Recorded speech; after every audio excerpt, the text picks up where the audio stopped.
المقدمة. الطبيعة هي كل جميل خلقه الله سبحانه وتعالى وهيأه للإنسان وجعل فيها المتعة والراحة والطمأنينة. أنبت الأزهار وأنزل الأمطار وشق الأنهار وأرسى الجبال سبحانه وتعالى. خلق الليل والنهار آية لنتدبر ونشعر بعظمة الخالق سبحانه وتعالى. هذه هي كانت المقدمة مختصرة وبسيطة. نلتزم بوضع علامات الترقيم وتحسين الخط وترتيب الموضوع حتى تحصلوا على أعلى درجة. ننتقل إلى عرض الموضوع.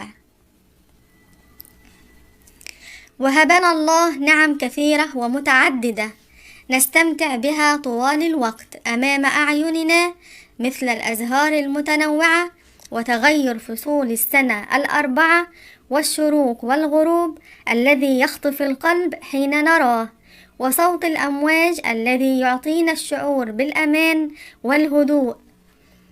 نوع لنا كل شيء سبحانه وتعالى، سماء تبرق بالنجوم وأرض زاخرة بالخيرات والنعم. أعطانا الله طبيعة خلابة، حتى الحركة والسكنة كلها أشياء تستحق الشكر.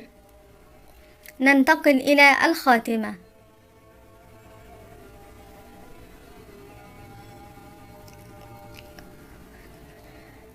يجب أن نتأمل خلق الله وأن نتدبر عظمة الخالق ونشكره سبحانه وتعالى،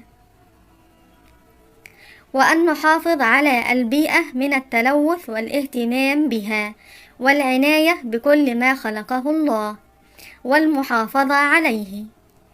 فالطبيعة حياة ونعمة من الله، يجب أن نحافظ عليها ونسعد بها، وأن نسبح الله ونستشعر أن كل شيء في الكون يسبح لله، حتى الحجر والشجر يسبح.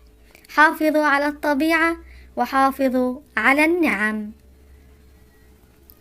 انتهينا من الموضوع، أتمنى أن ينال على إعجابكم، ولا تنسوا أن تدعمونا بلايك والاشتراك في القناة ليصلكم أي موضوع جديد.